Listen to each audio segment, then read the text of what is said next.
Quiero darles la bienvenida a todos los que están participando de esta nueva actividad de la Sociedad de Psiquiatría, cuyo tema es el psiquiatra frente al pedido de eutanasia y suicidio asistido.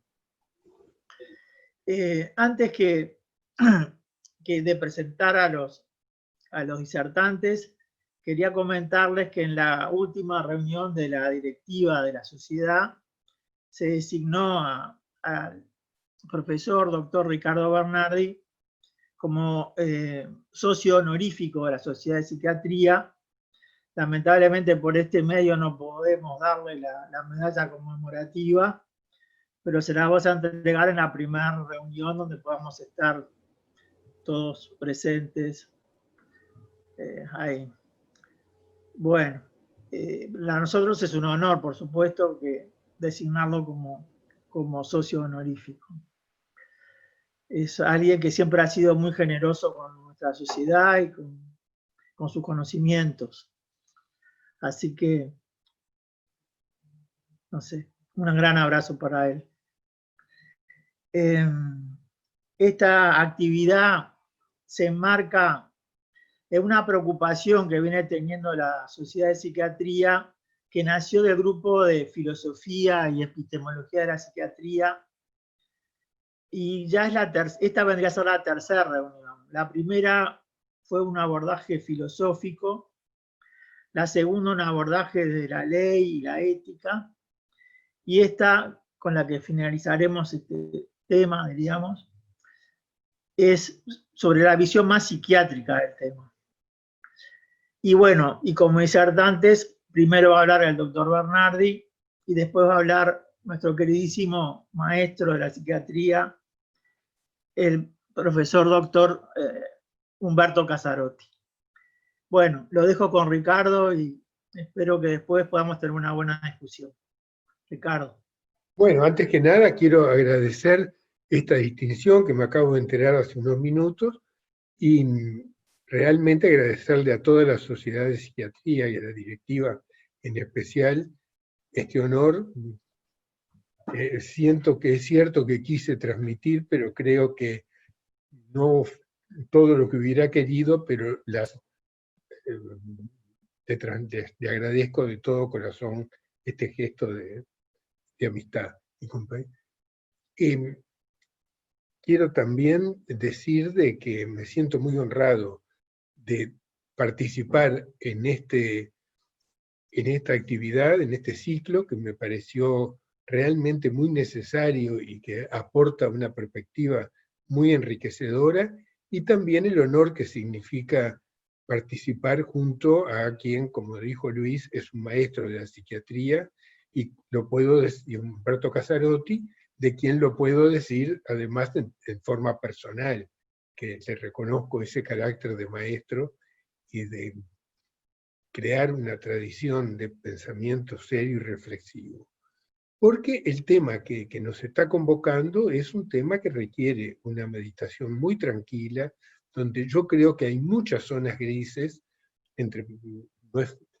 no se arregla con posiciones extremas, y lo que yo quisiera más que nada hoy referirme en esto de la respuesta del psiquiatra al pedido del paciente de eutanasia o de suicidio asistido, es justamente en los aspectos no tanto que se resuelven doctrinariamente, sino en los aspectos que la experiencia que hay de eutanasia y de suicidio asistido en el mundo, que van siendo cada vez más, que nos enseñan y que también nos obligan a estar alerta, y donde, bueno, hay que profundizar la reflexión y la investigación. Me voy a referir, a ver, ¿se ve la pantalla? Sí, doctor. Me voy a referir, en primer lugar, brevemente, al proyecto de ley. Me enteré hoy también que había otra ley que posiblemente terminen presentándose, discutiéndose conjuntamente, y ver de qué estamos, hasta dónde estamos hablando de derechos del médico y del paciente. Me voy a referir después a los argumentos en juego y a los desafíos en el campo psiquiátrico, sobre todo reflexionando desde nuestra perspectiva personal incluso, en relación a la experiencia de otros países y los problemas que se plantean en distintos cuadros psiquiátricos. Y terminar con algunas reflexiones finales que me parece que hay que poner a discusión y que me gustaría después oír los comentarios de toda la audiencia. En el proyecto de ley lo que está claro es que el artículo primero, que resume lo esencial, es que el médico está exento de responsabilidad si interviene dando muerte o ayudando a dar muerte. ¿A quién? ¿En qué situación? Cuando responde a una solicitud expresa de una persona mayor de edad psíquicamente apta. O sea, que si bien empieza exonerando al médico, hablando de un derecho del médico, de estar exonerado de responsabilidad, el centro es un derecho del paciente, que si es psíquicamente apto y, segunda condición, está enfermo, una patología terminal, irreversible e incurable, o afligido por sufrimientos insoportables, justifica que el médico pueda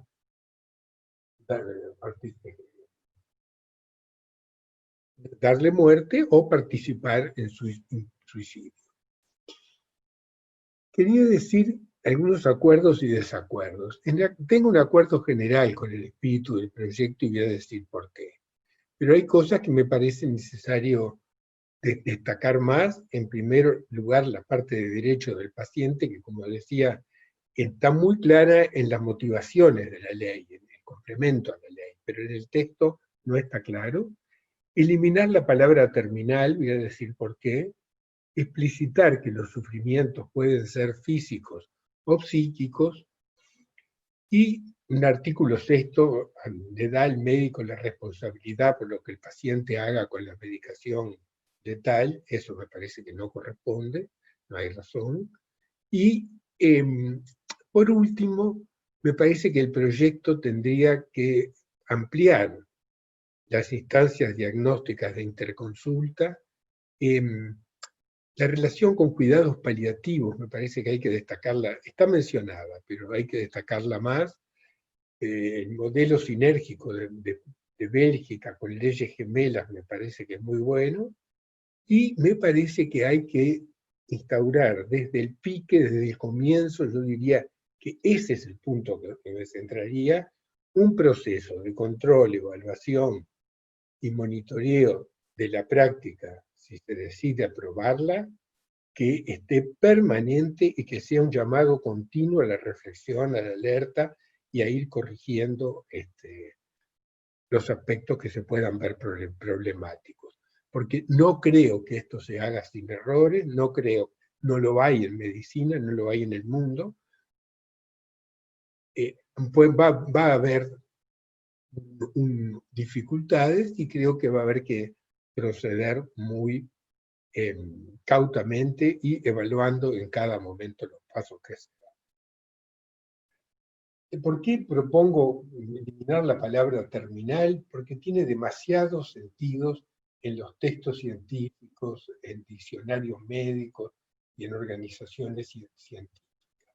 24 meses, 12 meses, 9 meses, 6 meses, que es lo más usado en Uruguay, pero días o semanas, breve, un final previsible, pronóstico desfavorable. Es más claro, me parece, hablar directamente del sufrimiento insoportable y incurable e irremediable. Y evitar la palabra esta o definirla en algún sentido, pero va a ser para complicaciones y dificultades. El núcleo de la ley es el derecho del paciente a pedir ayuda para poner fin a su vida debido a sufrimientos insoportables, irreversibles e incurables. Me parece que las dos preguntas inmediatas son: ¿tiene derecho el paciente a decidir sobre su vida? Y si no es su derecho, ¿de quién es? Y la segunda pregunta es: ¿tiene derecho a pedir ayuda al médico? Y si no es al médico, ¿a quién? Me gustaría señalar que no es tan obvio la respuesta. ¿Qué está en primer plano? En contra de la, cuando pongo esa es eutanasia y suicidio asistido, hay argumentos fuertes. Destaco dos seguramente cuando Humberto va a seguir utilizando en estos temas, y la discusión y las reuniones pasadas se manejaron varios, pero hay un argumento que es que la vida es sagrada y es un valor que está por encima del individuo y que tiene que ser respetada mientras exista un remanente de actividad biológica en el organismo, que no corresponde, no es algo que se pueda decidir cada uno sobre sí mismo o sobre otro. A favor de la eutanasia y del suicidio asistido, a mí me convenció la declaración de la Corte de Bogotá, porque es muy interesante. La jurisprudencia se va haciendo, en muchos casos vamos a ver enseguida, a partir de declaraciones de las Cortes Supremas o de tribunales.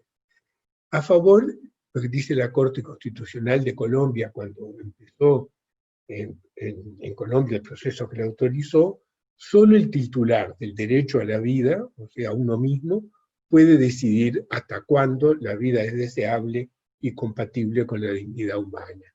O sea, afirma que es un derecho que tiene el individuo y que el individuo puede, digamos, reconocer que no es de él, sino de Dios, la sociedad, la naturaleza, el destino, lo que cada uno responda en su conciencia. Pero que en una convivencia entre todos, pluralista, el titular es la persona.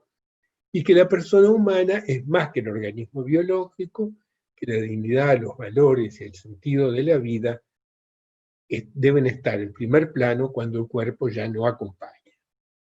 Que, bueno, está en toda la discusión de desconectar de los respiradores. Bueno, cuando ya el cuerpo no acompaña, y voy a poner un ejemplo clínico que me gustaría discutirlo, hay que colocar en primer lugar lo que la persona siente como su propia vida. Ahora, perdón, la pregunta es, fíjense en que esto todavía es más, ya en el Código Penal uruguayo, el artículo 37, el juez podía exonerar de castigo a quien por motivos piadosos ayudaba a morir a alguien.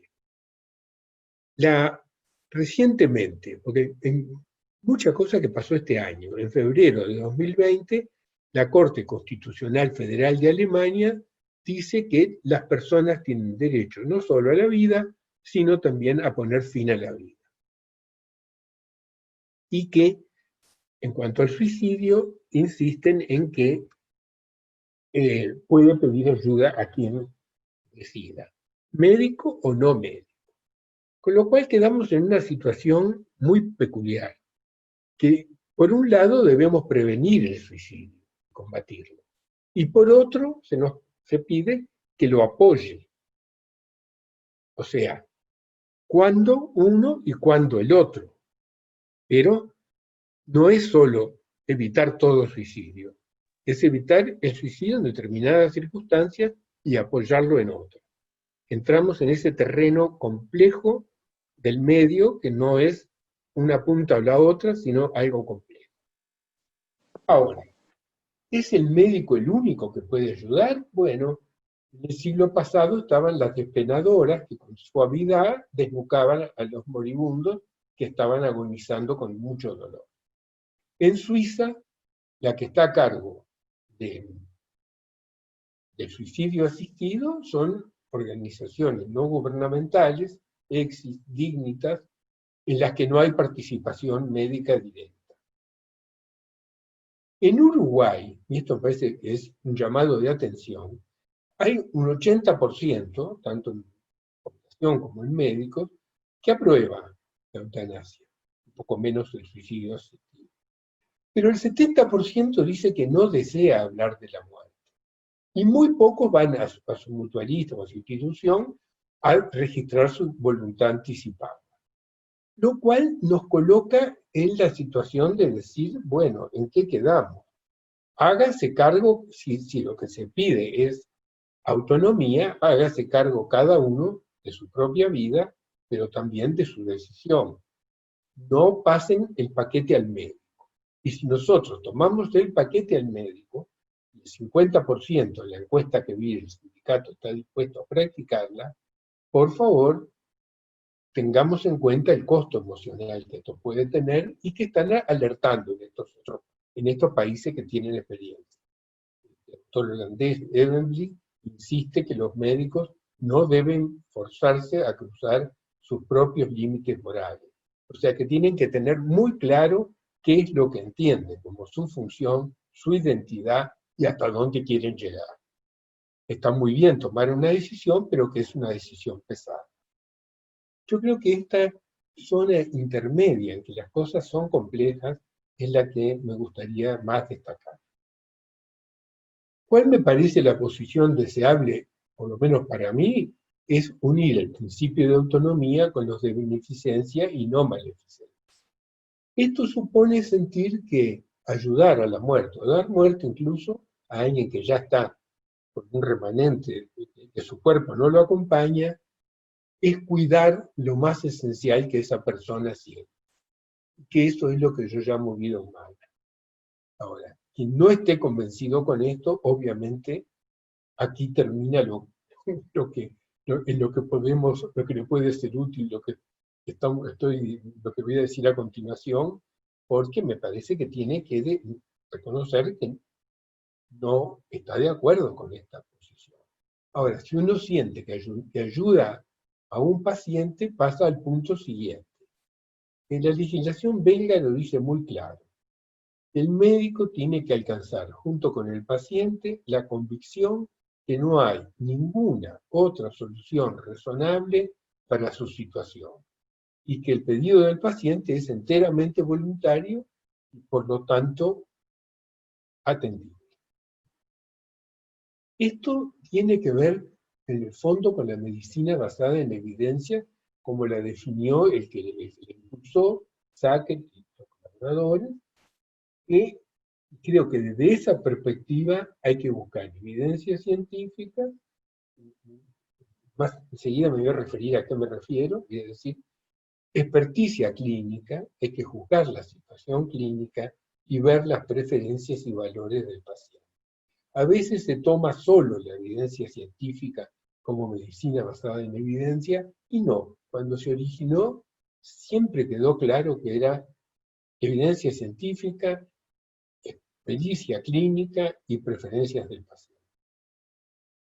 Voy a poner un ejemplo de una joven belga que está ampliamente difundido en la prensa y por los propios libros de ella. Yo leí resúmenes porque están escritos en flamenco, básicamente. María Kefer-Bort, que a los 14 años comenzó con una enfermedad degenerativa, estaba la médula, con dolores insoportables, parálisis progresiva, comienzo en miembros inferiores y epilepsia. Sin embargo, entrenó en atletismo incansablemente en su silla de ruedas. A los 33 años fue campeona de los Juegos Paralímpicos, que son para discapacitados, de Londres, y después de Río de Janeiro, una de las que consiguió más medallas, el orgullo de su país. Y escribió 2 libros, uno sobre deportes para la vida, y el otro, la otra cara de la moneda, es cuál fue su experiencia en la enfermedad.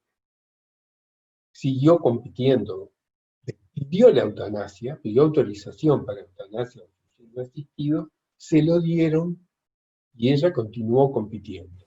El Juego de Río ya estaba con autorización. Y le decía al dolor, seré yo quien decida cuándo me voy. Aprendió a vivir día a día, a disfrutar de pequeños momentos de paz, recibió ayuda de un coaching, psicoterapia, pasó después a cuidados paliativos y después el dolor se acentuó, ya eran convulsiones permanentes de dolor, y el médico de cuidados paliativos le aconsejó que había llegado el momento. Y ella dijo, sí, yo quiero vivir, pero mi cuerpo no para de gritar. Yo no me acompañaba. Y pidió al terapeuta y al coach, la misma persona, que la acompañara hasta el final. Y murió ahora, el año pasado, a los 40 años, diciendo, tuve una vida rica. Yo me preguntaba si yo podría participar en la eutanasia. Creo que en un caso así sí. Creo, no lo sé. Ahora, ¿cuánto me pesaría? Tampoco lo sé. Y es lo que creo que como psiquiatra tenemos que preguntarnos todos. Esta es la persona. Fue ampliamente el caso difundido y aparece también en sus últimos años. ¿Qué destaco de este caso? Marieke sabía y temía lo que le esperaba. Ahora, dice que la autorización de la eutanasia la ayudó. Dice, si no tuviera sus papeles, creo que ya me habría suicidado. Esto no es un asesinato, hace que la gente viva más y quiera vivir.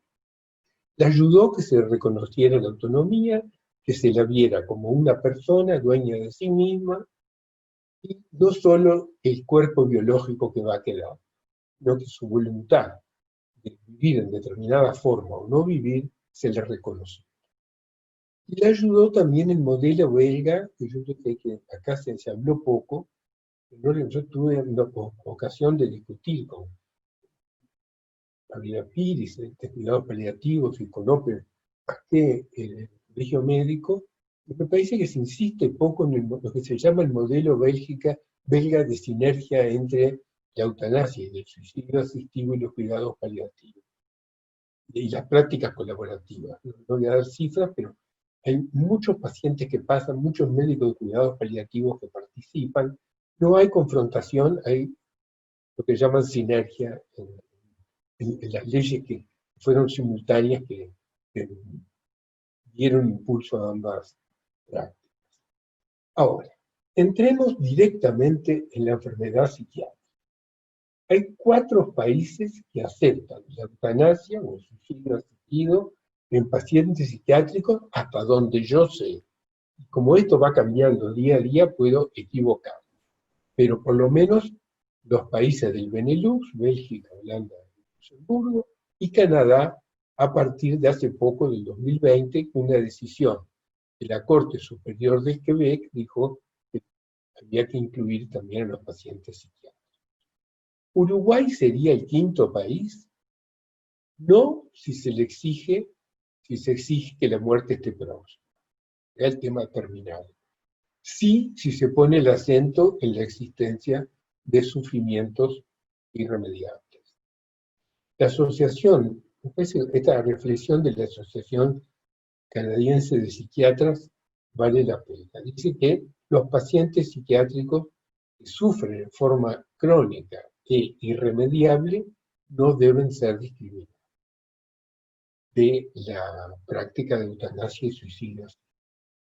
Hay otras posiciones que insisten que en psiquiatría es muy difícil decir que alguien es incurable y que por tanto no deberían incluirse pacientes psiquiátricos dentro de los que tienen autorización para eutanasia o suicidio asistido. Creo que esto es bien específicamente un punto para debate interno nuevo. Lo que dicen los canadienses es que en consecuencia los psiquiatras deben ser rigurosos en distinguir lo que es expresión de la voluntad libre del paciente de los síntomas que surgen de su patología, de su psicopatología, y que pueden estar influyendo sus decisiones.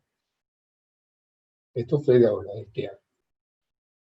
Ahora, es una distinción que nos damos cuenta que no es sencilla, es en una zona de grises y matices bastante compleja. En Holanda se acepta la eutanasia por causa psiquiátrica, el sufrimiento debe ser crónico, insoportable, intratable y sin perspectiva de mejoría, y agregan en la guía clínica, porque hay guías clínicas muy ilustrativas, que tiene que ser palpable por el médico. O sea, tiene que conocer profundamente al paciente y empáticamente sentir un sufrimiento intolerable por detrás de la patología que expresa lo que mejor define a esa persona, como que está de acuerdo con su vida, con lo que la persona siente como su propia esencia. Miren los números. En Holanda hubo, en 2017, que es la última estadística que yo tuve acceso, 6.587 casos de eutanasia o suicidio. Son más de eutanasia que de suicidio. 4,4% del total de las muertes. Un 1% de ese 4,4%, o sea, 67 casos de 6.500, fueron aceptados por causa psiquiátrica. Parece que el número que la pidió era 8 veces mayor, pero se aceptó solamente ese porcentaje.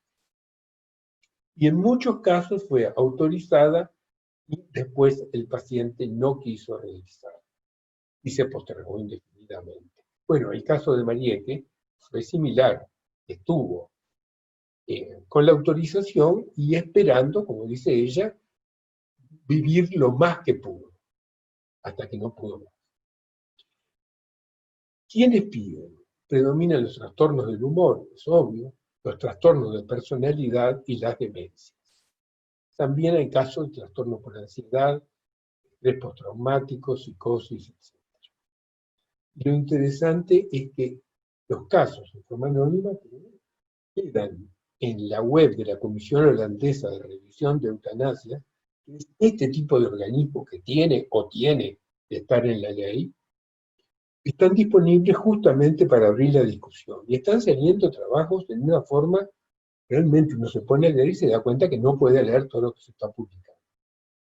En Bélgica hay guías clínicas que están revisadas por Verhofstadt, ahora también en 2019, donde definen muy claro las características del paciente. Lo que yo destaco es que el psiquiatra tiene que estar convencido de que la decisión de eutanasia depende más de los valores del paciente a lo largo de su curso de vida que de su psicopatología. Ahora, hasta dónde se puede hacer esa distinción, enseguida me voy a referir, que es discutible. Depende del pedido, que tiene que ser voluntario, reflexionado, etcétera, en distintos momentos, del trastorno, que tiene que ser un trastorno diagnosticable e incurable, y del sufrimiento, del tipo de sufrimiento. Esto en Bélgica. Y proponen un doble camino. Al mismo tiempo que se explora el pedido de eutanasia, hay que explorar con el paciente otras alternativas terapéuticas de curación. Tiene que estar en terapia, en tratamiento psiquiátrico, terapéutico, tiene que explorar otros caminos, como fue el caso que puse de María. Número y rol están muy discutidos de los médicos asignados, no menos de 3, un médico tratante, 2 consultantes de distintas especialidades, inclusión de los familiares y otros cuidadores en el proceso de decisión, ofrecer atención posterior a la familia, y, esto es lo que yo insisto, informe a la Comisión de Control y Evaluación de la Eutanasia. Y ellos promueven la investigación en estos casos. Sobre todo cuando se niega. Porque, claro, si se acepta,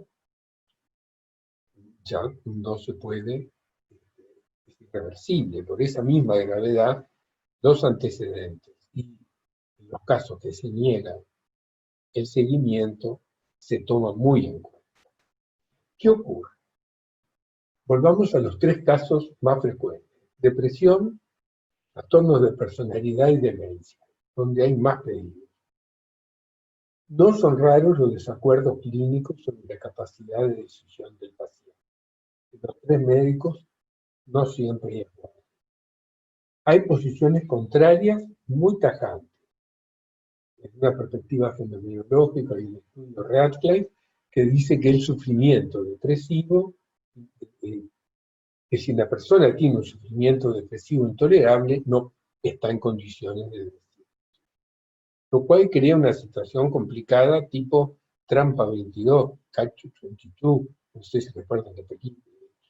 Y argumento lógico en realidad es porque esto hace que o el sufrimiento no es suficientemente intenso para justificar la eutanasia, o es demasiado intenso, en cuyo caso tampoco puede decidir. Bueno, encontrar la voluntad libre de la persona en el límite entre la salud y la enfermedad, que como siempre recordaba Humberto Casarotti, trayendo a él, es justamente la patología de la libertad, se ve en el ejemplo de Virginia Woolf, la cual murió en el 41, cuando la medicación para los trastornos bipolares era muy escasa, y escribió su experiencia de la enfermedad, reflexionó mucho, y antes de suicidarse, en un río, le escribe al marido, a quien tenía una unión muy profunda. No sé si hay una película también sobre esto. Dice, estoy segura de que me estoy volviendo loca de nuevo. Siento que no podemos pasar por otro de esos tiempos terribles. Y siento que esta vez no me recupero. Ahora, encontrar la voluntad del paciente entre estas dos vivencias, la de no querer soportar más y la de irrecuperabilidad, es una tarea muy compleja, muy fina, pero que me parece que, según lo que pase con la ley, según cómo se redacte, según cómo se define, pero creo que no podemos quedarnos al margen de opinar, participar, discutir, porque son realmente un límite muy fino y muy complejo. Otro cuadro que está ahí, en depresión o vacío existencial, es lo que escribió un autor holandés estudiando estos casos, hace un par de 2 años, que lo llama el síndrome de la vida terminada, que es en ausencia de una depresión diagnosticable con los criterios comunes, el paciente está inundado en un sentimiento de soledad, dolor por ya no importar, inhabilidad para comunicarse, cansancio múltiple, temor a la dependencia. Se considera un problema existencial, Bélgica, o social, no psiquiátrico, no diagnosticable psiquiátricamente y no califica para eutanasia. Pero estamos seguros que no vamos a encontrar que la neuroplasticidad está modificada, que hay un agotamiento del sistema de búsqueda, de la dopamina y los otros mediadores, y que en realidad hay criterios como para configurar un síndrome, tal vez depresivo o tal vez de otro tipo. Bueno, son los problemas que yo creo que justamente cuando digo investigación, y me refería a la medicina basada en evidencias, me estoy refiriendo a este tipo de cuadros y preguntas que se abren si decimos que sí a el responder al pedido del paciente. Los trastornos de personalidad. Hay una fuerte comorbilidad en muchos casos de eutanasia. Este año también, este año y el año pasado. Lleva 20 años la eutanasia, 18 en Holanda y Suecia. Claro, en los trastornos de personalidad señalan la inestabilidad, las decisiones y las reacciones contratransferenciales que muchas veces llevan a librarse del paciente o al revés, a negarle la eutanasia. Y además, en la mayoría son manejados por médico general, muchas veces porque los psiquiatras no quieren involucrarse. La recomendación de las guías clínicas es que haya psicoterapia desde antes, que se hayan probado distintos tratamientos, por lo menos lo aconseja el doctor que esté, y estar alerta ante las propias reacciones emocionales referenciales del médico o del psiquiatra. Problema de la demencia, ya termino, queda muy poquito. Problemas en relación con la eutanasia y la demencia. Es muy complejo, porque hay que hacer un pedido anticipado. ¿Y hasta cuándo tiene vigencia este pedido? ¿Cuándo se aplica?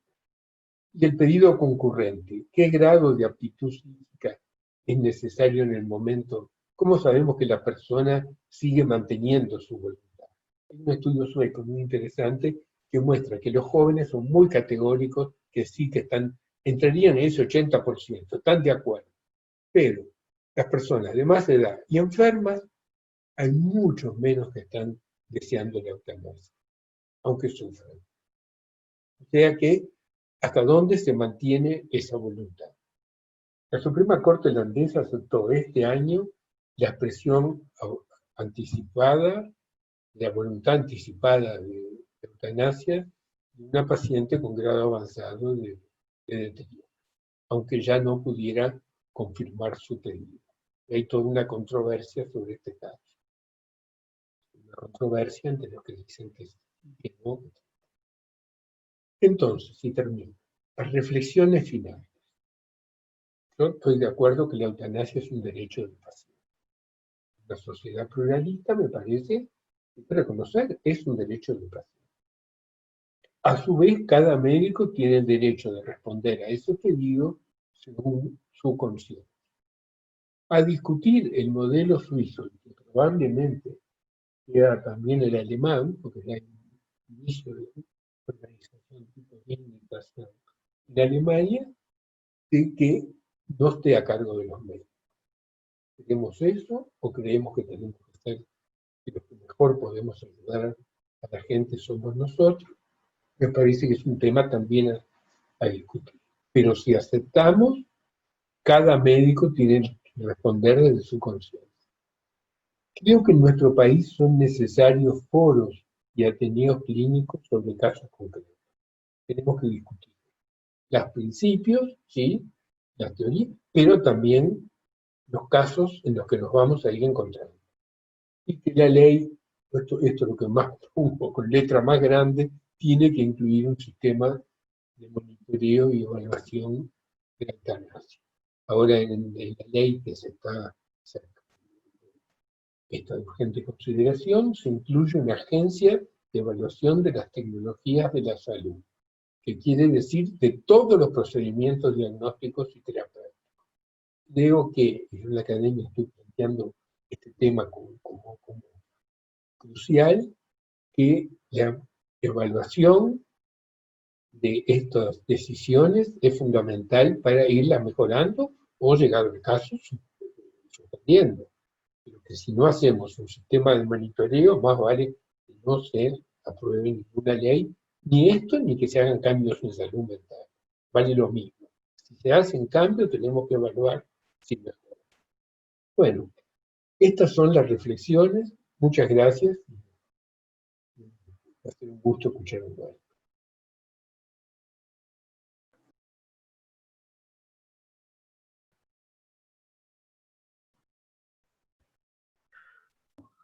Bueno, Humberto, te escuchamos. Muchas gracias, Ricardo. Bueno, gracias, Ricardo, por la presentación. Gracias por compartir la mesa y gracias a la Sociedad de Psiquiatría y a Luis por invitarme y al capítulo de Filosofía y Epistemología de la Psiquiatría.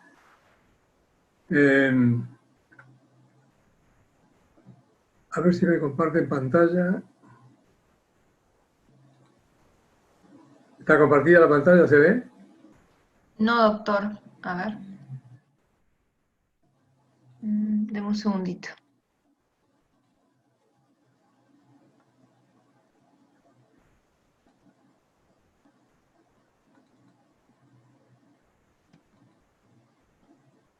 Ahí.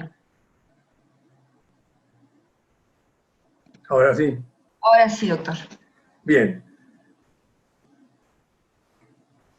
En realidad, Ricardo hizo una exposición que daría lugar a continuas discusiones, conversaciones. Yo le voy a quitar eufemismos al proyecto de ley, diciendo que el título de mi presentación es el que ustedes ven ahí. Una persona puede decidir quitarse la vida, eso es lo que dice el proyecto, y se despenaliza al médico que le proporciona los medios para que se suicide. Lo que me complicó en la presentación de Ricardo, como van a ver al final de la mía, es que esta ley, que es una ley sobre suicidio médicamente asistido exclusivamente, agrega sin embargo la palabra eutanasia y suicidio médicamente asistido, que él además la pone ahora como una sigla. Usó, cosa que me sorprendió mucho, la sigla ESA, eutanasia y suicidio asistido. En realidad, adelantándome a lo que iba a decir más después, suicidio médicamente asistido es una forma de eutanasia, pero muy diferente a la eutanasia activa, que es lo que esta ley, en la exposición de motivos, reitera, sacándola totalmente del contexto de la ley en lo que expresa claramente. Yo voy a hacer primero una reflexión antropológica en relación con el suicidio. Voy a analizar luego el problema de la capacidad, competencia del paciente para decidir quitarse la vida, quién y cómo puede hacer esa evaluación, y voy a hacer, como lo acabo de decir, algunas consideraciones respecto al proyecto de ley. Una cosa interesante que descubrí hace unos años es que la palabra suicidio y suicidarse aparece tardíamente en la historia del hombre, aparece recién en el siglo XVII. Y hubo del siglo XIV, en plena final, digamos, siglo XIII, final de la Edad Media, de ahí en adelante, hasta ahora, pasos sucesivos en relación con la posición del hombre frente a su existencia, que hicieron posible psicológicamente el concepto de suicedere, o sea, de autoeliminarse, cosa que antes no se entendía. ¿Por qué? Porque en la Edad Media había una relación con un ser absoluto que era Dios, donde el hombre era una criatura de ese ser creador, creado libre y responsable. Luego el Renacimiento, con todas las modificaciones que supuso, básicamente dos que quiero señalar ahora, el mundo se expande y concomitantemente a esa expansión, el hombre va siendo reconocido en su individualidad, en su autonomía y en su responsabilidad. Y lo finito, ya no lo absoluto, empieza a ser valorado en sí mismo, pero no solamente en sí mismo, sino versus Dios. Es en ese momento en que la palabra suicedere, suicidarse, quitarse la vida, autoeliminarse, puede tener sentido. Y por eso aparece. Y en esa evolución, finalmente, el hombre es un producto de la naturaleza. Y el último paso, en pleno posmodernismo actual, lo finito es de alguna manera lo único que existe, nada es absoluto ni trascendente, y en realidad todo es relativo, y ese es el fondo de esto que está detrás de este proyecto. En la exposición de motivos del proyecto, lo dice claramente, toda persona adulta es dueña de su vida, y ya lo señaló Ricardo Bernardi. Ese criterio radicalmente liberal implica el derecho a determinar el fin de la propia vida. Ese es el contexto en la exposición de motivos del proyecto de ley. De acuerdo a la antropología propia, entonces uno puede decir, cosa que Ricardo desarrolló, hay un espectro de posiciones respecto al suicidio. Algunos, y me refiero a mí en particular, porque además ya lo señaló él también, estoy en contra por un tema de creencia. Yo soy católico creo realmente en una vida más allá de la muerte, en un ser trascendente, etc., estaría en este punto extremo. Y en otro punto extremo están los que están a favor de un modo muy posmoderno. En realidad, y eso lo señaló muy bien Ricardo cuando empezó a estudiar los casos, cada caso concreto se encuentra en este espectro, en el medio, y yo diría, personalmente incluso, si en un momento dado se diera la situación de planteárseme la posibilidad del suicidio médicamente asistido, no sé realmente ahora qué haría, pero lo que sé especulativamente es que estoy en contra, porque cada caso concreto exige considerar todos los factores.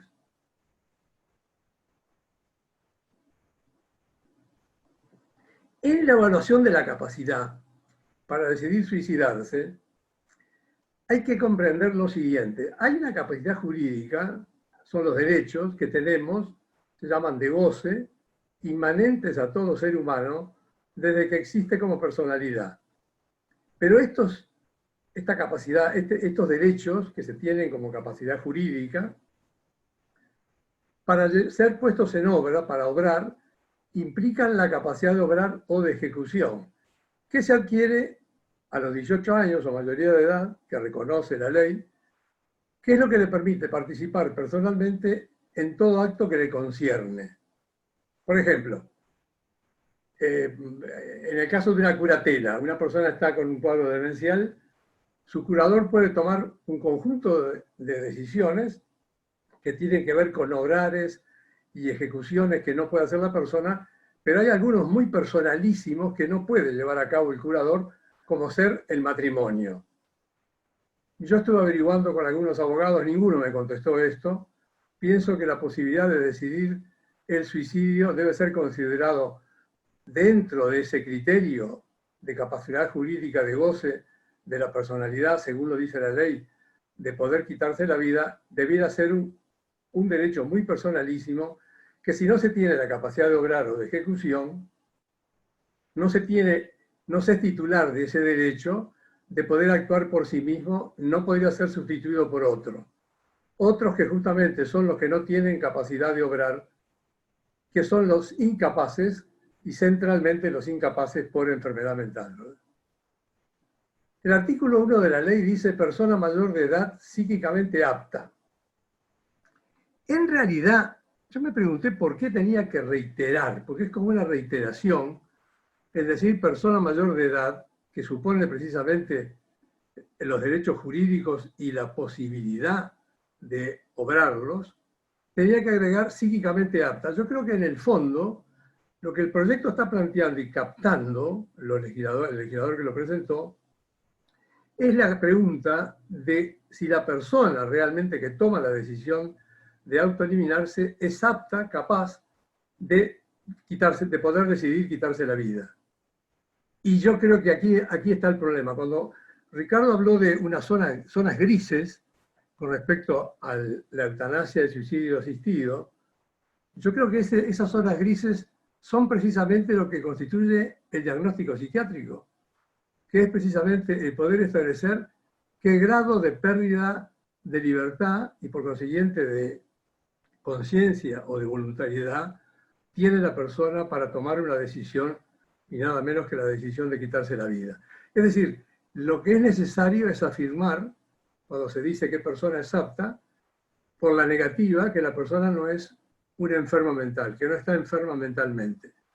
Pero entonces surge la gran pregunta, y es, ¿pero se requiere un psiquiatra entonces para cada caso? Porque es difícil considerar que un médico común, que tiene una formación mínima en este sentido, y además que aún para los psiquiatras constituye una dificultad importante el poder llegar a una conclusión, si fuera capaz, si sería capaz de poder decir claramente si la persona es capaz o no de poder decidir quitarse la vida. Entonces, yo creo que no hay más remedio. Tanto esto como todo lo que dije anteriormente son cuestiones que de alguna manera uno elabora especulando. El problema es que cuando pasamos concretamente a los casos, uno diría que tiene que, y ahí está el tema del diagnóstico psiquiátrico, ¿verdad?, uno tiene que entender que hay una diferencia entre normalidad psíquica junto con la pasión normal. Muchas veces se habla de la pasión como una patología. En realidad, todo el siglo XIX lo que hizo fue precisamente ir diferenciando progresivamente las pasiones normales de las pasiones patológicas, es decir, de las estructuras pasionales patológicas. En estos dos casos la capacidad es evidente para poder decidir quitarse la vida. En la patología mental crónica, los casos que ya planteó Ricardo muestran la enorme dificultad que se tiene para poder analizar precisamente la incapacidad que la persona tendría si tiene un trastorno de personalidad o de carácter, como lo digo con él, o el término tradicional de neurosis, el concepto tradicional de neurosis. En cambio, no habría ninguna dificultad en sostener la incapacidad para poder determinar la autoeliminación en todo lo que es la patología crónica de tipo delirante, de tipo demencial y de retardo mental. Y cuando señalo esto, quise subrayar en particular que quedara claro que no me estoy refiriendo a las formas medias, en donde no hay ninguna duda que se tiene una esquizofrenia, un delirio crónico, una demencia, un retardo con un 70 o 80% de CI, sino que me estoy refiriendo a las formas de inicio, a las formas de menores evolutivamente, como ser una esquizofrenia tradicionalmente llamada ambulatoria, ¿verdad? Las que consultan médico tras médico porque creen un problema físico. Es decir, es en estas formas en donde creo que justamente no se da la capacidad para poder determinar decidir el suicidio. Y en la patología mental aguda, por definición, el hecho de que implica un trastorno operacional, no puse el detalle de la patología del humor, la patología de las psicosis delirantes agudas, y menos aún de la confusión mental, porque grupalmente toda la patología mental aguda, a mi juicio, estaría dentro de las formas que no tienen capacidad, competencia para decidir. Y la pregunta que vuelvo a hacer, ¿quién puede afirmar esta capacidad, esta competencia o negarla? ¿Quién? ¿Tendremos que ser nosotros siempre? Yo estuve calculando que de acuerdo a lo que en otros países se hace, en nuestro país, una vez que esto se ponga en marcha, el promedio va a ser de un caso por lo menos por día. Es decir, la mitad en general de los suicidios que tienen lugar espontáneamente, digamos, la mitad en general en los países terminan pidiendo asistencia para el suicidio, asistencia médica para el suicidio.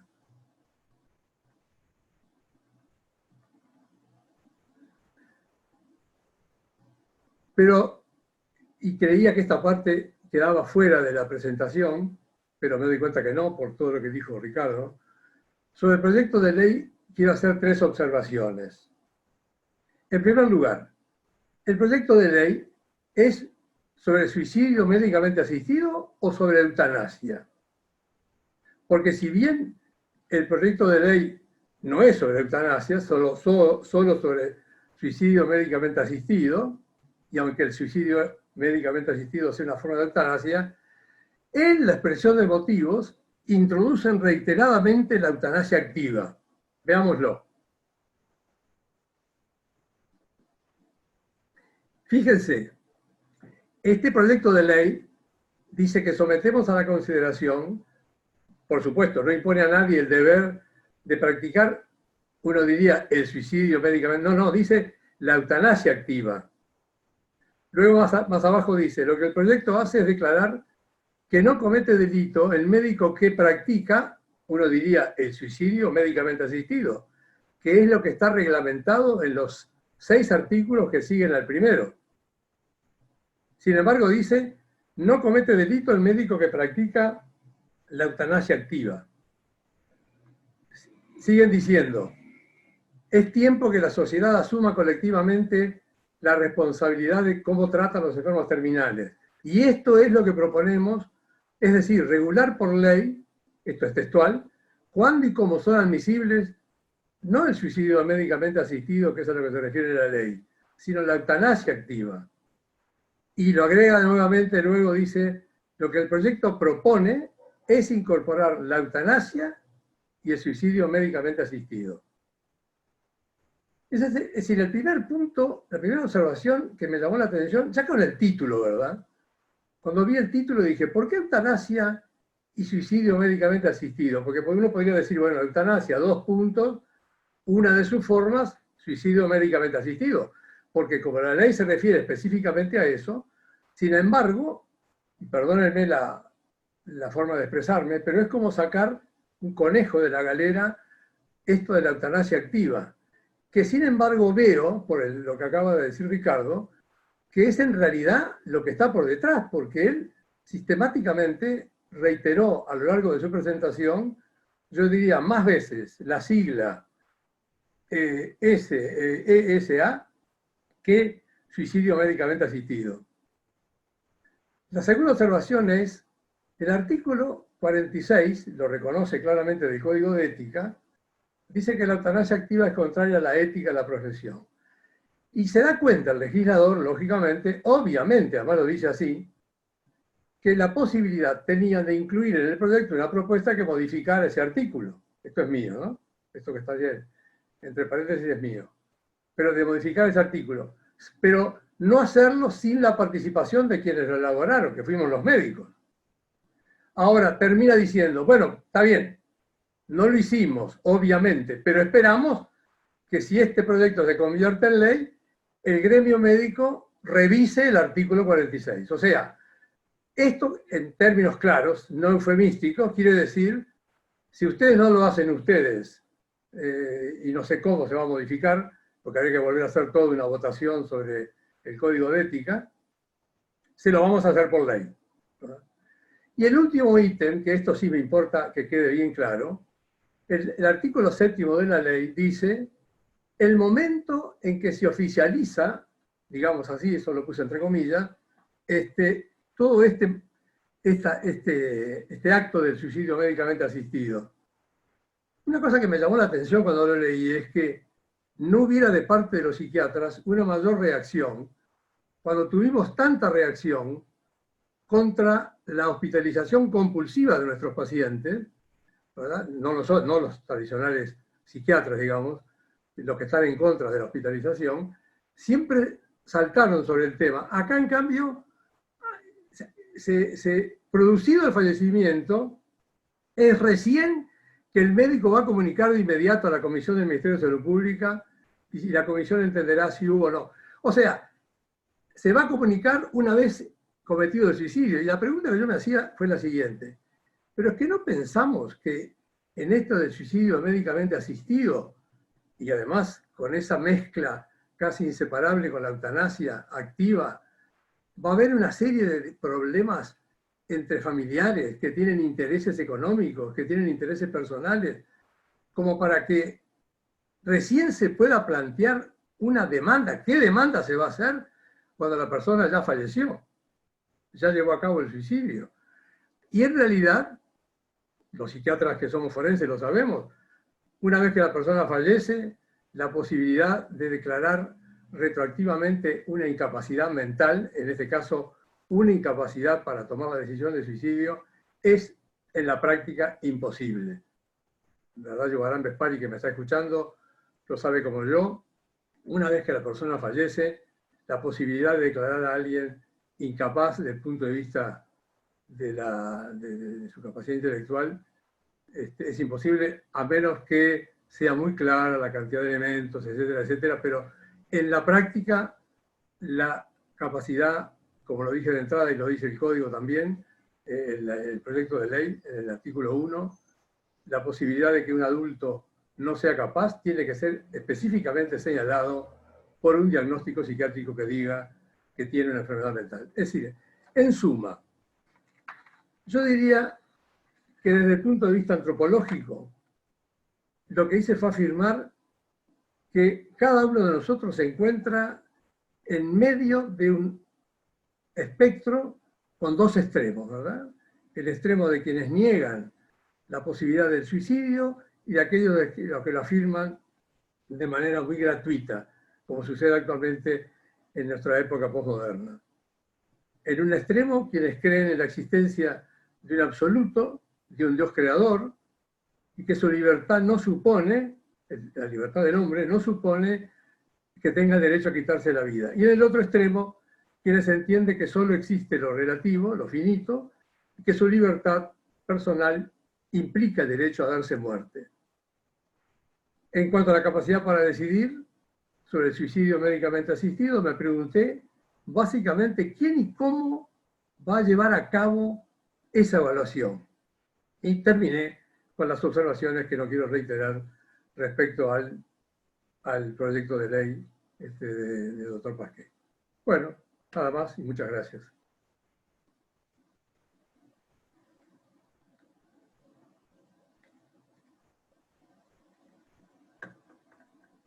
Bueno, muchísimas gracias, Humberto. La verdad que han sido dos presentaciones muy interesantes que creo que nos llenan de preguntas y de cuestionamientos a todos. Y les pido que vayan escribiendo en el chat, así les voy dando la palabra a las reflexiones o preguntas que vayan surgiendo. Como ha sido un poco la costumbre de estas actividades, siempre hemos buscado posiciones diferentes, ¿no? Que sea una persona que esté más a favor de la ley y otra que esté más en contra. Y hemos visto la profundidad de los argumentos tanto de un lado como del otro. Personalmente, como reflexión, a mí desde que leí esta ley sentí como que estaba en contra, sin pensar mucho en cuáles eran mis concepciones antropológicas de base, sino que fue más un sentimiento. Y creo que es lo que me parece le sucede a cualquier médico o persona que alguien le plantea que se quiere suicidar o quitar la vida, ¿no? Creo que el primer gesto es tratar de que eso no ocurra y tratar de que esa persona desista de ese propósito, ¿no? También entiendo que puede haber casos extremos, como el de la atleta que planteaba Ricardo, pero también hay casos extremos contrarios. Pensaba en el famoso astrofísico Hawkins, ¿no? Que como que imposibilitado en su silla de ruedas escribía cosas increíbles. Por supuesto que eso va en la subjetividad de cada uno, en las posibilidades de elaborar las dificultades físicas.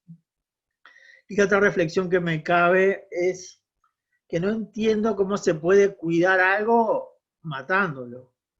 Creo que esa es lo que me genera la mayor preocupación, porque para mí cuidar algo es conservarlo. Pero bueno, lo dejo por ahí.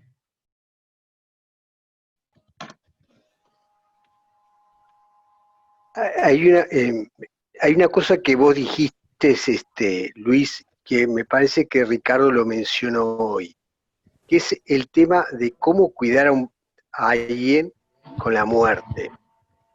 Y yo creo que acá hay algo que está para pensar, ¿no? El tema de la dignidad, ¿no? Que también la dignidad es algo para cuidar, ¿no? Y creo que acá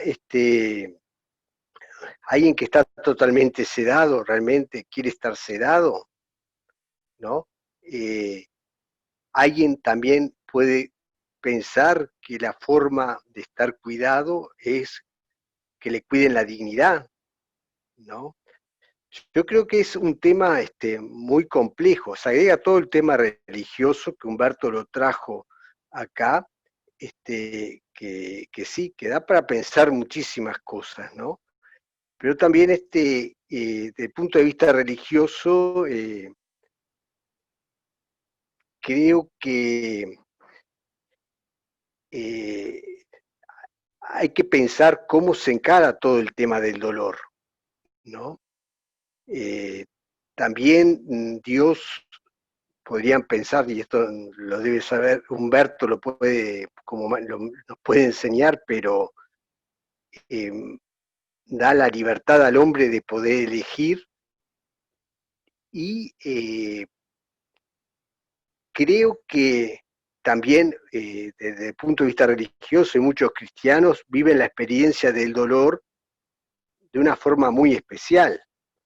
De hecho, si entramos a pensar qué es lo que le pasó a Jesús, Jesús acepta el dolor, muere en una cruz, dice, Padre mío, ¿por qué me has abandonado? Pero igual sigue adelante, ¿no? Creo que acá hay una cantidad de matices, pero mucha gente que no puede creer ni siente nada de esto, ¿no? Entonces yo creo que acá realmente es todo un tema muy complejo. Creo que en general acá no hay ni blancos ni negros. Cada paciente es cada paciente y cada individuo es cada individuo. Hay pautas que tienen que ser como claras y concretas.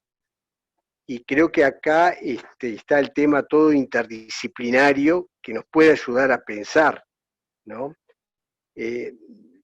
Uno en el momento cuando ve a un paciente sufriendo, a mí me han venido a pedir pacientes, ¿no? En estado de lucidez, sin tener un delirio, sin tener ni un trastorno de personalidad, ni un deterioro, como pensando, bueno, y que son pacientes que tienen enfermedades crónicas, ¿no? O pacientes que están en diálisis, o pacientes que están con complicaciones de distintos tipos de patologías, ¿no? Y antes de llegar a la muerte o viendo eso, bastante antes, preguntan, ¿cómo puedo anticiparme a eso que no quiero sufrir? Yo en realidad me quedo callado, no sé qué decir, porque en principio uno dice lucha por la vida, ¿no? Y de alguna forma busca darle argumentos para salir adelante, luchar y ver soluciones. Pero yo personalmente quedo como muy paralizado frente a esas situaciones, ¿no? Y no me animo a inclinarme ni para un lado ni para otro. Pienso que cada paciente es cada paciente y que se necesita más de una persona para poder decidir esto, ¿no? Hay casos que lo presentó Humberto muy claros donde el paciente no puede decidir. En un paciente que tiene una enfermedad crónica, una esquizofrenia, en un paciente de un delirio agudo, ya sea una psicosis aguda, un trastorno bipolar, un cuadro confusional, ¿no? Pero hay situaciones en que un paciente, digo, realmente, tiene como diría yo, la capacidad psíquica como para poder decirlo, y vemos que lo tienen. Después está, bueno, a ver, realmente para mí es todo sin interrogaciones. Yo no me animo a tirarme ni para un lado ni para otro. Me queda con dudas, tendría que leer un poco mucho más la ley, tendría que escuchar más cosas, ¿no? Y ver un poco los resultados que tienen en distintos lugares, ¿no? Bueno, Sí, primero sí. que nada, agradecerles a Ricardo y al profesor Casarotti, muchas gracias, las exposiciones fueron espectaculares, ambas, con distintas tópicas, pero realmente muy interesantes para poder justamente generar una discusión que me parece que nos puede enriquecer. Quería hacer algunos comentarios de pequeños recortes que me parecieron interesantes y sustanciosos al respecto. A ver, hay algo que me queda clarísimo, que me parece que estamos ante un dilema bien importante, que tiene que ver con lo médico, lo legal, quizás hasta lo político, pero puedo dejarlo por ahí, pero me parece que no es menor. Luego de eso está el tema de lo que es eutanasia, como bien decía Humberto, y lo que es suicidio médicamente asistido, que son menudas definiciones, digo, como para profundizar en cada una de ellas, porque me parece que viene al caso profundizar en ese tema también. Creo que el tema de cuidados paliativos va de la mano con esto último que acabo de decir, porque bueno, como decía Ricardo, se trabaja, en la experiencia en distintos países, se trabaja como bastante en equipo con esto, ¿no? Ahora, una vez dicho todo eso, me parece que hay algo que tiene que ver con la capacidad del individuo para definir, cuando se define. Ricardo ponía el ejemplo de Virginia Woolf, creo, pero bueno, si estamos hablando de una psicosis maníaco-depresiva, por ejemplo, podemos decir que no está en condiciones de definir, más allá del sentimiento que tiene en ese momento, ¿verdad? En fin, por citar un pequeño ejemplo, creo, ¿no? Y estoy totalmente de acuerdo, y creo que eso debería de centrar por lo menos nuestra clínica, si esto que aparentemente se encaminara hacia ahí, lo cual va a ser un problema, me parece desde mi punto de vista, que es el tema del caso a caso.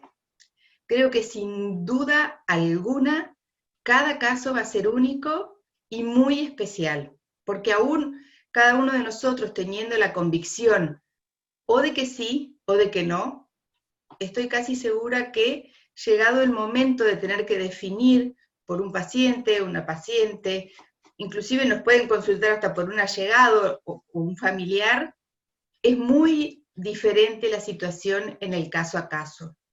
Creo que eso tiene que ser como algo central. Y pensando en esto de los cuidados, ¿no? Cómo cuidar algo, y es verdad, y presté mucha atención en esto porque todo el mundo dice, bueno, pero ¿cómo cuidar de algo? ¿Cómo cuidamos algo? Y me parece que también hay que pensar en esto, ¿no? Ahí uno no cuida, cuando uno empieza a decir que cuida algo, es porque ya no cuida a alguien. Y me parece que no es menor ese detalle. Claro, capaz que uno, bueno, dice, pero cuando el sujeto deja de ser sujeto y pasa a considerarse más un objeto, ¿qué sentido tendría ese cuidado? Me pregunto, ¿no?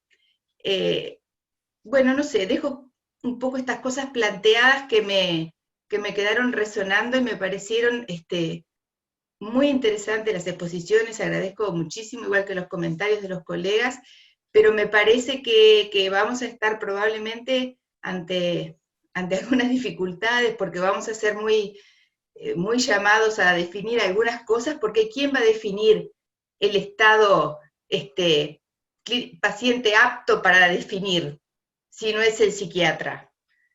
Y entonces digo, todos estos pacientes van a pasar digo, me parece que quizás haya que pulir más esto, pensarlo más, no lo sé, me parece un poco que todavía le faltaría trabajo, pero bueno, entiendo que igual ya tiene mucho trabajo. No me queda, honestamente, en lo personal de todo claro todavía la posición al respecto. Muchas gracias. Clara Fassler. Gracias, Magali.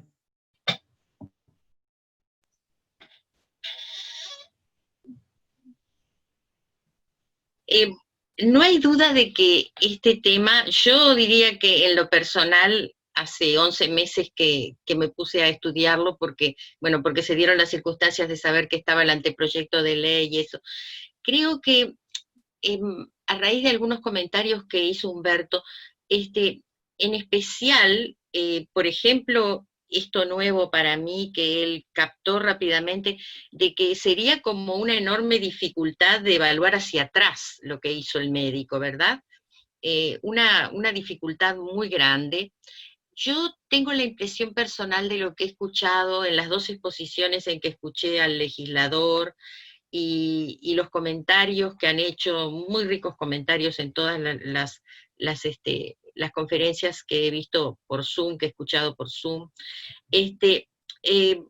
como que la ley ha servido para que todos podamos poner sobre el tapete estas temáticas, por un lado, que eso parece ser muy bueno porque siempre cuesta mucho hablar sobre la muerte, pero como que la ley no va a tener demasiado efecto práctico porque está trabada por la disposición que el propio legislador puso de que fuéramos los médicos los que modificáramos el código de ética, ¿verdad? Que es ley también. Entonces, los legisladores ya han planteado, los abogados ya han planteado que eso va a ser bastante difícil, que va a ser problemático. Por otro lado, han planteado de que cualquier ley posterior deroga la anterior, lo cual es cierto, pero a la vez el código de ética tiene una característica, que es el juicio por un tribunal no jurisdiccional, que es el tribunal de ética del colegio. Entonces ahí no estaría solo regido por la ley, sino que podría haber otras concepciones. Es decir, la ley difícilmente vaya a tener una práctica muy efectiva por las dificultades que tiene, pero de todos modos ha puesto sobre el tapete esto. La ley ha motivado un apuro muy grande en la presentación de una ley de cuidados paliativos, en que yo creo que no hay nadie que pueda oponerse a los beneficios de los cuidados paliativos. No conozco a nadie que haya dicho jamás que los cuidados paliativos no son beneficiosos y que no sirven. Pero en general, cuando uno escucha el problema de cómo se podría solucionar el sufrimiento del paciente, casi siempre la narrativa está referida a dolor. Y muchos de los pedidos no están referidos a dolor, muchos de los pedidos están referidos justamente a enfermedades neurológicas, a problemas de otro tipo que no son especialmente dolorosos, ¿verdad?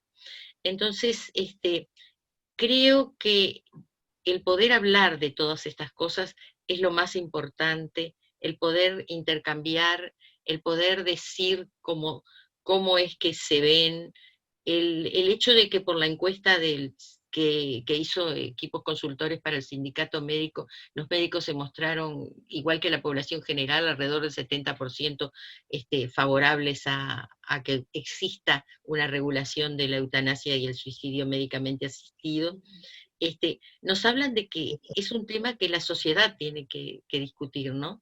Y el rol del psiquiatra, yo quiero aclarar por las dudas, porque por supuesto que Humberto lo re que te sabe, pero tal vez los que no han estado en contacto constante con los abogados y con los jueces, es que toda persona es considerada en principio psíquicamente apta. Es decir, no va a tener que pasar necesariamente por un psiquiatra para que los jueces o para que un abogado lo considere si está capacitado o no, porque la ley considera que el que no ha sido declarado incapaz es psíquicamente apto. Lo cual no quiere decir de que no haya, si hay motivos para sospechar que existe una inaptitud, que no se haga una evaluación. Pero toda persona mayor de edad puede ser considerada psíquicamente apta, debe ser considerada psíquicamente apta. Todos los ciudadanos debemos ser considerados psíquicamente aptos. Entonces, me parece que todo este tipo de preocupación de los psiquiatras tiene que ver con poder reflexionar sobre los aspectos, más bien yo diría epistemológicos del tema, ¿no? Porque en la práctica no sé si se va a necesitar que cada persona sea vista por un psiquiatra. Gracias, con esto por ahora. Gracias. Bueno, primero muy útil las 12 posiciones. Y hay una cosa que yo creo que es importante. Tenemos que tener en cuenta que la muerte es un hecho. Y la eutanasia, el suicidio asistido, es un acto. Es un acto complejo, difícil, y el acto recae en la profesión médica. Y después tenemos que tener en cuenta que en este momento no solo el dolor, hay toda una gama de afecciones crónicas que están en juego y graves, y bueno, y ahí tenemos toda la parte de cuidados paliativos. Es más, yo creo que en la parte psiquiátrica, yo no soy psiquiatra, pero la veo muy complicada. Y por razones psiquiátricas se hace eutanasia o el suicidio asistido. O sea, creo que es un problema complejo, difícil, y bueno, yo en principio no estoy de acuerdo, pero creo que es muy difícil. Y en este momento, si los cuidados paliativos, que van progresando y van tomando distintas áreas, no solo el dolor, pueden estar cubriendo toda la parte, digamos, de sufrimiento intolerable que se plantea, ¿no? No sé, eso era lo que más me interesaba destacar, ¿no? Una cosa es un hecho y otra cosa es un acto, que ese acto recae sobre la profesión médica. Que es muy complejo, que es muy difícil de tomarlo, porque claro, el panorama es muy amplio, y que por suerte, o en la actualidad, la medicina avanzó suficiente como para poder mejorar muchas cosas, no solo con los cuidados paliativos, sino también compensando, estoy pensando por ejemplo en insuficiencias cardíacas, ese tipo de enfermedades que uno, digamos, ha mejorado bastante el manejo, y además los cuidados paliativos pueden ayudar a mitigar de manera bastante efectiva el sufrimiento. Gracias.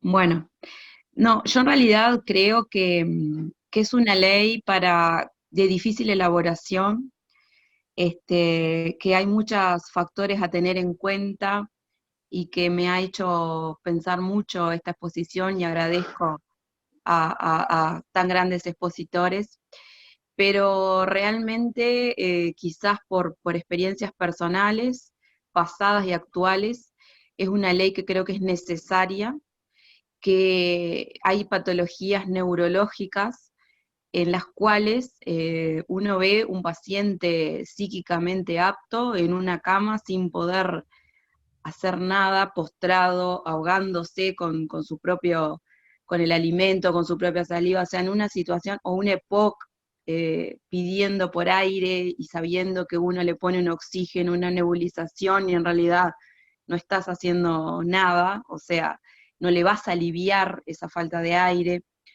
En la realidad en Tacuarembó, que los cuidados paliativos muchas veces me parece como que no están tan fáciles de acceder a ellos.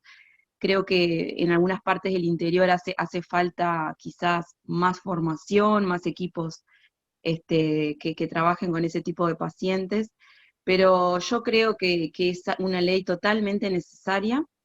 Creo que soy católica y me genera también cuestiones morales y éticas, pero creo que así como la ley del aborto en su momento generó un debate de los que estábamos a favor, los que estábamos en contra, creo que bien redactada, que creo que sí, que estoy de acuerdo, que hay cosas que no quedan claras, que pueda ser usada por quien la quiera a mano, digamos, ¿no? Obvio que con un uso de sus facultades, estoy de acuerdo en que no está claro quién evaluará eso, pero yo lo creo una ley totalmente necesaria. Así que bueno, quería decir eso, y bueno, y agradecer este espacio, porque la verdad que igualmente me abrió mucho la cabeza cosas que quizás no las había tenido en cuenta, ¿no? Gracias a todos. Hola, buenas noches. Bueno, yo me siento un poco, me da un poco de cosa participar porque veo a gente con mucha experiencia, pero bueno, no me aguanté. Yo soy del interior, trabajo en Camec, no sé si conocen, en la zona de Colonia, del departamento de Colonia, hago cuidados paliativos, lo hice en Buenos Aires, ahora estoy haciendo la diplomatura, y es una ley que creo que, así como está planteada, humildemente, tiene muchos baches. Tal vez está bueno que surja esa ley, no creo que sea el momento adecuado en plena pandemia para poder discutir esos temas, pero creo que a su vez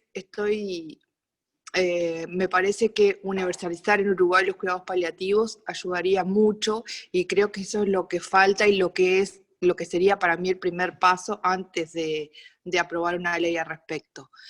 No desconocemos, por ejemplo, acabo de escuchar a la doctora, digo, no, eso en realidad, si hay buena atención en cuidados paliativos, no se da que el paciente se atore con las flemas, no se da un sufrimiento extremo, no se da que el paciente tenga dolor. Obviamente hay que universalizar el tema, tenemos que seguir aprendiendo y seguir aplicando, porque si ustedes saben, como ya lo nombraron, está la sedación paliativa, o sea, cuando un síntoma es refractario y no responde a ningún fármaco, cuando un paciente está en un sufrimiento extremo, donde es bien evaluado, existe la sedación paliativa. En realidad, nosotros en un paciente solo lo hicimos, un paciente neurológico con una ELA, y bueno, eso existe y tenemos la posibilidad de utilizarlo.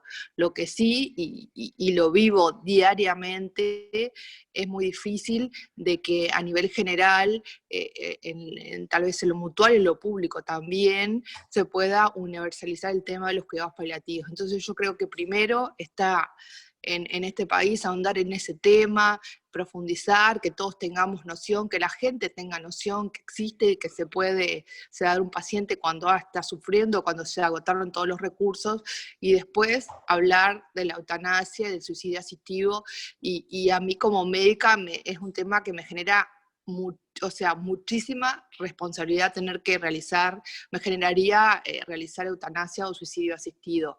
O sea, pertenezco también a la época donde veía esos sueros colgando con múltiples fármacos que eran un bombazo y el paciente se moría de un día para otro, o de un momento para otro. Yo no lo hice nunca, pero lo vi y quedaba con los ojos abiertos, asombrada. Disculpen que me falta experiencia, tal vez frente a todo el resto, pero tenía ganas de opinar. Gracias. Los agradecimientos a los ponentes. La primera cosa es diferenciar lo que la discusión sobre tenemos derecho o no tenemos derecho a nuestra propia muerte es un tema y que es distinto al tratamiento de la ley, ¿no? Porque si estamos de acuerdo en que tenemos derecho, los seres humanos, a vivir como y vivir dignamente y también morir dignamente, ¿no? Las leyes pueden ser de distinto tipo, ¿no es cierto?, más o menos perfectas, y dar respuesta a ese derecho. Si no estamos de acuerdo, ¿no?, como lo plantea el profesor Casarotti, ¿no?, es decir, hablar de la ley es como un absurdo, no tiene sentido, ¿no? Entonces, yo plantearía primero, si tenemos derecho, pensemos en una ley que realmente sea lo más detallada y perfecta posible, que haga viable, ¿no es cierto?, que este derecho que se supone tenemos, ¿no es cierto?, se cumpla de la mejor manera, ¿no? Yo creo que todos tenemos mucho miedo, ¿no es cierto?, de hablar de la muerte propia y ajena, y tenemos mucho más miedo si tenemos que ser el artífice, el operador de esa decisión de otro, ¿no? Y en este caso de lo que se trata, ¿no es cierto?, es, ¿no?, si los seres humanos tienen derecho a plantear hasta dónde y cómo quieren vivir, ¿no es cierto?, tenemos capacidad nosotros como profesionales de ayudarlo en esa instancia o no. No es una obligación para todos, es decir, no es una obligación de la profesión, pero no nos olvidemos que ser médico, ¿no es cierto?, significa curar cuando se puede, acompañar, evitar el dolor, ¿no es cierto?, y sobre todo, ¿no es cierto?, ser empático con el paciente en el transcurso de su enfermedad y su dificultad, ¿no? Entonces, creo de que hay una cantidad de problemas de orden abstracto que son muy importantes y muy interesantes, pero también hay una realidad a la cual tenemos que responder. Y no siempre los cuidados paliativos, dado el nivel que tienen en este momento de desarrollo de la ciencia, dan respuesta, ¿no es cierto?, necesariamente a las diversas situaciones de sufrimiento que viven los seres humanos que padecen algún tipo de trastorno y enfermedad. Frente a esas situaciones, ¿qué respuesta tenemos como profesionales? Miramos para el techo, es decir, esperamos que la ciencia evolucione y el paciente se muera sufriendo. Entonces, frente a esas situaciones concretas, ¿no?, específicamente, ¿cómo podemos ayudar a la persona que decide porque no puede seguir soportando lo que está viviendo, ¿no? Y frente a eso, ¿estamos dispuestos o no estamos dispuestos a legislar para que esa ayuda le sea brindada? Y yo creo que esa es la discusión, ¿no? Esa es la discusión para los que quieren aportar a ayudar a esa persona que está sufriendo. Uno puede decir, yo no puedo porque estoy limitado por mis convicciones religiosas, mis convicciones éticas, etcétera, etcétera. Está bien. Pero la verdad sea dicha que muchos médicos en muchos momentos de su carrera, ¿no?, y yo he sido médico durante muchos años, ¿no?, he tenido que resolver de alguna manera, ¿no es cierto?, el fin de la vida de personas que están sufriendo enormemente y que no tienen respuesta desde el punto de vista médico. Y todos hemos pasado por ese momento, ¿no? Con la dificultad agregada, ¿no es cierto?, que cada vez más, ¿no es cierto?, esas conductas son penalizadas y penalizadas de manera muy drástica, ¿no? Entonces, hay una realidad frente a la cual tenemos que responder. Responderán quienes lo estimen conveniente, quienes no tengan objeción de conciencia, pero si no la tienen, ¿no es cierto?, creo que es un problema al cual hay que atender y hay que atender abiertamente. Y no es fácil, ¿no? Yo felicito a la Sociedad de Psiquiatría por abrir este espacio de discusión. Ojalá más espacios puedan abrirse para discutir un tema tan difícil y tan complejo como este, pero desde mi perspectiva, todo ser humano tiene derecho a vivir y a morir con dignidad. Y nosotros como profesionales, ¿no es cierto?, aquellos que no tenemos objeción de conciencia, tenemos que tener la capacidad para decidir cómo podemos ayudar a esas personas que sufren, ¿no?, insoportablemente, ¿no es cierto?, a poner fin a su vida, ¿no?, de manera lo mejor y lo más adecuadamente posible. Muchas gracias. Gracias, Clara. No sé si hay alguna otra. Ya estamos pasados de la hora. Entonces dejamos 5 minutos de reflexión final si desean hacer los expositores. No sé quién quiere hablar primero.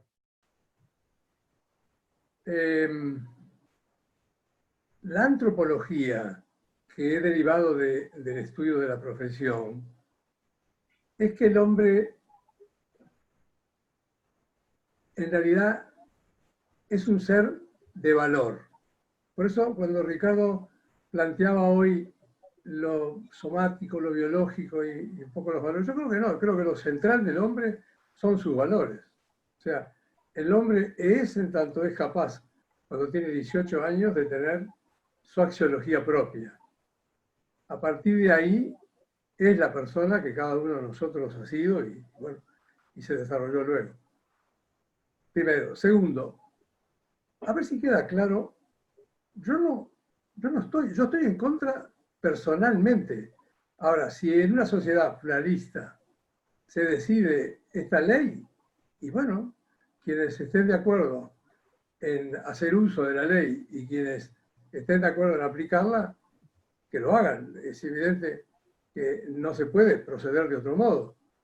Sería una actitud totalmente equivocada si se sacara esa conclusión de lo que yo expuse.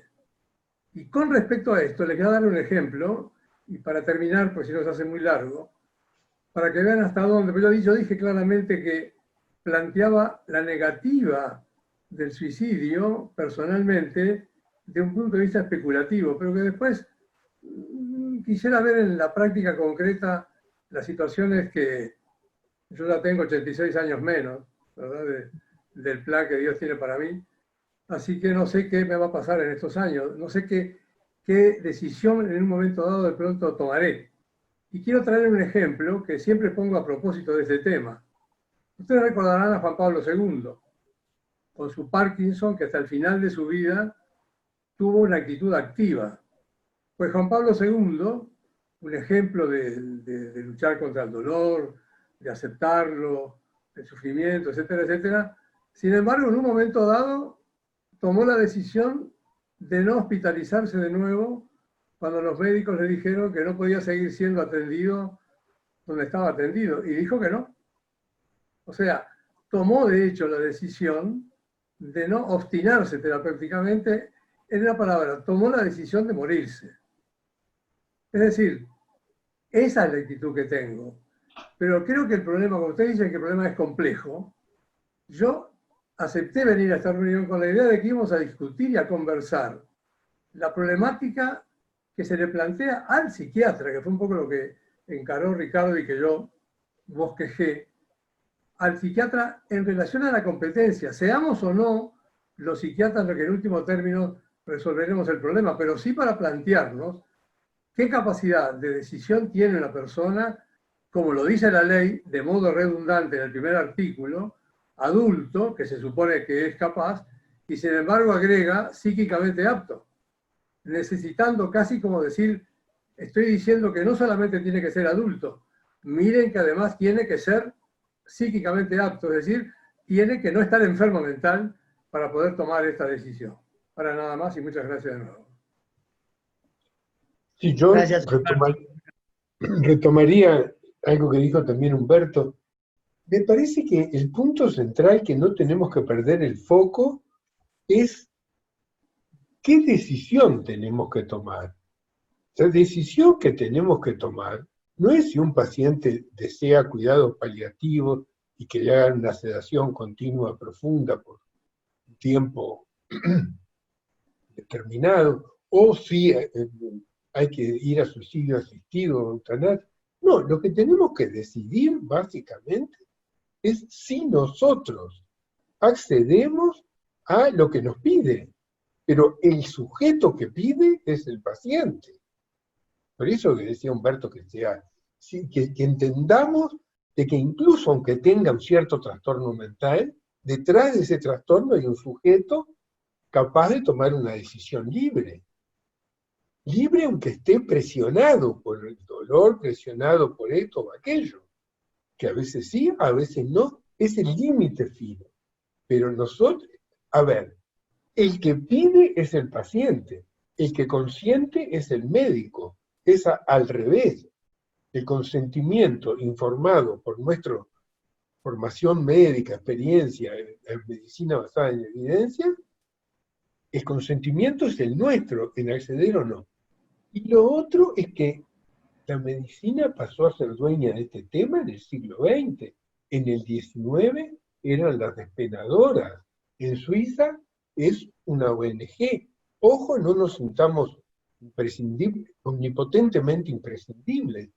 Probablemente podamos ayudar más, probablemente demos más garantías, pero no creo que tengamos que sentirlo como un destino obligatorio.